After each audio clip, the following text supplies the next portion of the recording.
ಕ್ರಿಸ್ತನನ್ನು ಪ್ರತಿಫಲಿಸುವಂತೆ ನಿಮ್ಮ ಆತ್ಮಗಳನ್ನು ವಾಕ್ಯದಲ್ಲಿ ಬಲಪಡಿಸುವ ಅನುದಿನದ ಧ್ಯಾನ. ಇಂದಿನ ಧ್ಯಾನದ ಶೀರ್ಷಿಕೆ ಕ್ರೈಸ್ತ ಧರ್ಮದ ಜ್ಞಾನ ಇಲ್ಲವೇ ಅದರ ಅರಿವು. ಈ ದಿನದ ದೇವರ ವಾಕ್ಯ: ಆದರೆ ನಾನು ಬೇರೆಯವರಿಗೆ ಸಾರಿದ ಮೇಲೆ ಯಾವ ವಿಧದಲ್ಲಿಯೂ ನಾನು ಭ್ರಷ್ಟನಾಗದಂತೆ ನನ್ನ ದೇಹವನ್ನು ಅಧೀನತೆಯಲ್ಲಿಟ್ಟು ಅದನ್ನು ಸ್ವಾಧೀನಪಡಿಸಿಕೊಳ್ಳುತ್ತೇನೆ. 1 ಕೊರಿಂಥದವರಿಗೆ 9ನೇ ಅಧ್ಯಾಯ 27ನೇ ವಚನ. ಕ್ರೈಸ್ತ ಜೀವನವು ಒಂದು ಯುದ್ಧವಾಗಿದೆ ಮತ್ತು ಅದು ಒಂದು ನಡೆಯಾಗಿದೆ. ಈ ಯುದ್ಧದಲ್ಲಿ ಯಾವುದೇ ಬಿಡುಗಡೆಯಿಲ್ಲ. ಪ್ರಯತ್ನವು ನಿರಂತರವಾಗಿರಬೇಕು, ಸತತ ನಿಷ್ಠೆಯಿಂದ ಕೂಡಿರುವಂಥದ್ದು ಆಗಿರಬೇಕು. ಸೈತಾನನ ಶೋಧನೆಗಳ ಮೇಲೆ ಜಯ ಸಾಧಿಸಲು ನಿರಂತರವಾಗಿ ಬಿಟ್ಟು ಬಿಡದೆ ಪ್ರಯತ್ನಿಸಬೇಕು. ಕ್ರೈಸ್ತಿಯ ಸಮಗ್ರತೆಯನ್ನು ಪ್ರತಿರೋಧವಿಲ್ಲದ ಬಲದಿಂದ ಹುಡುಕಬೇಕು ಮತ್ತು ಆ ಒಂದು ಉದ್ದೇಶಕ್ಕಾಗಿ ದೃಢ ನಿಶ್ಚಯವನ್ನು ಕಾಪಾಡಿಕೊಳ್ಳಬೇಕು. ಕಠಿಣವಾದ ನಿರಂತರವಾದ ಪ್ರಯತ್ನವಿಲ್ಲದೆ ಯಾರೂ ತಮ್ಮ ಸಲುವಾಗಿ ತಾವೇ ಮೇಲೆ ಏರಲು ಸಾಧ್ಯವಿಲ್ಲ. ಎಲ್ಲರೂ ತಮಗಾಗಿ ಈ ಯುದ್ಧದಲ್ಲಿ ತೊಡಗಿಸಿಕೊಳ್ಳಬೇಕು. ಹೋರಾಟದ ವಿಷಯದಲ್ಲಿ ನಾವು ವೈಯಕ್ತಿಕವಾಗಿ ಜವಾಬ್ದಾರರಾಗಿರುತ್ತೇವೆ. ನೋಹ, ಯೋಬ ಮತ್ತು ದಾನಿಯೇಲ ಇವರು ಭೂಮಿಯಲ್ಲಿ ಜೀವಿಸಿದ್ದರೂ ಅವರು ತಮ್ಮ ನೀತಿವಂತಿಕೆಯಿಂದ ಯಾವ ಮಗನನ್ನೂ ಮಗಳನ್ನು ಬಿಡುಗಡೆಗೊಳಿಸಲಾಗಲಿಲ್ಲ. ಕ್ರೈಸ್ತ ಧರ್ಮದ ಜ್ಞಾನವನ್ನು, ಅರಿವನ್ನು ಕರಗತ ಮಾಡಿಕೊಳ್ಳಬೇಕು.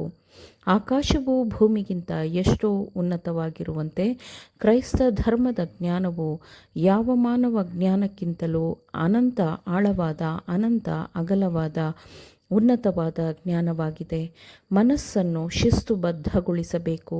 ಅದಕ್ಕೆ ಶಿಕ್ಷಣವನ್ನು, ತರಬೇತಿಯನ್ನು ನೀಡಬೇಕು.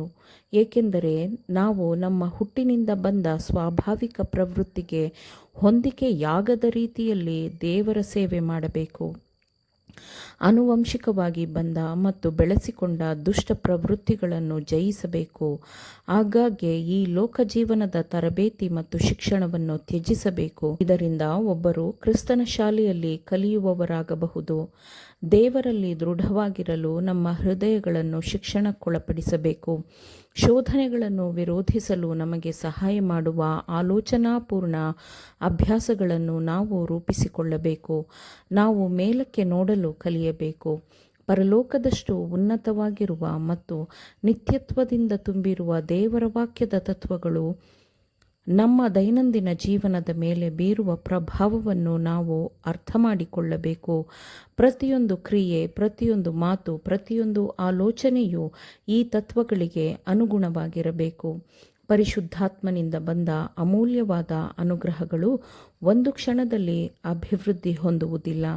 ಧೈರ್ಯ, ದೃಢತೆ, ಸೌಮ್ಯತೆ, ನಂಬಿಕೆ, ಹೌದು, ದೇವರ ರಕ್ಷಿಸುವ ಬಲದ ಮೇಲಿನ ಅಚಲ ನಂಬಿಕೆ ಎಲ್ಲವುಗಳನ್ನು ವರ್ಷಗಳ ಅನುಭವದಿಂದ ಹೊಂದಿಕೊಳ್ಳಲಾಗುತ್ತದೆ. ಪ್ರಯತ್ನಪೂರ್ಣ ಪರಿಶುದ್ಧ ಜೀವನ ಮತ್ತು ಸರಿಯಾದವುಗಳನ್ನು ದೃಢವಾಗಿ ಅನುಸರಿಸುವುದರಿಂದ ದೇವರ ಮಕ್ಕಳು ತಮ್ಮ ಅಂತ್ಯವನ್ನು ಮುದ್ರೆ ಮಾಡಿಕೊಳ್ಳುತ್ತಾರೆ. ಕಳೆದುಕೊಳ್ಳುವಂತಹ ಸಮಯ ನಮ್ಮಲ್ಲಿಲ್ಲ. ನಮಗಿರುವ ಕೃಪೆಯ ಕಾಲವು ಎಷ್ಟು ಶೀಘ್ರದಲ್ಲಿ ಮುಗಿಯುತ್ತದೆ ಎಂಬುದು ನಮಗೆ ತಿಳಿದಿಲ್ಲ. ನಿತ್ಯತ್ವವು ನಮ್ಮ ಮುಂದೆ ಚಾಚಿಕೊಂಡಿದೆ. ಆ ಪರದೆಯು ಎತ್ತಲ್ಪಡುತ್ತದೆ. ಕ್ರಿಸ್ತನು ಬೇಗನೆ ಬರಲಿದ್ದಾನೆ. ನಮ್ಮ ವಿಷಯಗಳಿಂದಲೂ ಮತ್ತು ಲೋಕದ ವಿಷಯಗಳಿಂದಲೂ ನಮ್ಮನ್ನು ದೂರ ಮಾಡಿ ಮೇಲಿನವುಗಳ ಕಡೆಗೆ ನಮ್ಮನ್ನು ಆಕರ್ಷಿಸಲು ದೇವದೂತರು ಪ್ರಯತ್ನಿಸುತ್ತಿದ್ದಾರೆ. ಅವರ ದುಡಿಮೆಯು ವ್ಯರ್ಥವಾಗಬಾರದು. ಯೇಸು ಅತಿ ಪರಿಶುದ್ಧ ಸ್ಥಳದಲ್ಲಿ ಎದ್ದು ನಿಂತು ತನ್ನ ಮಧ್ಯಸ್ಥಿಕೆಯ ನಿಲುವಂಗಿಯನ್ನು ತೆಗೆದುಹಾಕಿ ಕೋಪಾಗ್ನಿಯ ಪ್ರತೀಕಾರದ ನಿಲುವಂಗಿಯನ್ನು ಧರಿಸಿಕೊಂಡಾಗ, ಅನ್ಯಾಯ ಮಾಡುವವನು ಇನ್ನೂ ಅನ್ಯಾಯ ಮಾಡಲಿ, ಮೈಲಿಗೆಯಾದವನು ತನ್ನನ್ನು ಇನ್ನೂ ಮೈಲಿಗೆ ಮಾಡಿಕೊಳ್ಳಲಿ, ನೀತಿವಂತನು ಇನ್ನೂ ನೀತಿಯನ್ನು ಅನುಸರಿಸಲಿ, ಪವಿತ್ರನು ತನ್ನನ್ನು ಇನ್ನೂ ಪವಿತ್ರ ಮಾಡಿಕೊಳ್ಳಲಿ ಎಂಬ ಆಜ್ಞೆಯು ಹೊರಡುತ್ತದೆ. ಆಮೇನ್. ದೇವರ ವಾಕ್ಯಗಳನ್ನು ಶ್ರದ್ಧೆಯಿಂದ ಆಲಿಸುವವರು ಮಾತ್ರವೇ ಆಗಿರದೆ ಪಾಲಿಸುವವರೂ ಆಗಬೇಕೆಂದು ನಿಮ್ಮನ್ನು ಉತ್ತೇಜಿಸುತ್ತೇನೆ. ಪರಿಶುದ್ಧಾತ್ಮನ ಸಹಾಯದಿಂದ ಆಲಿಸಿದ ನಿಮ್ಮೆಲ್ಲರಿಗೂ ಧನ್ಯವಾದಗಳು. ಮತ್ತೆ ದೈನಂದಿನ ಧ್ಯಾನಕ್ಕಾಗಿ ನಾಳೆ ಸಂಧಿಸೋಣ. ಆಮೇನ್.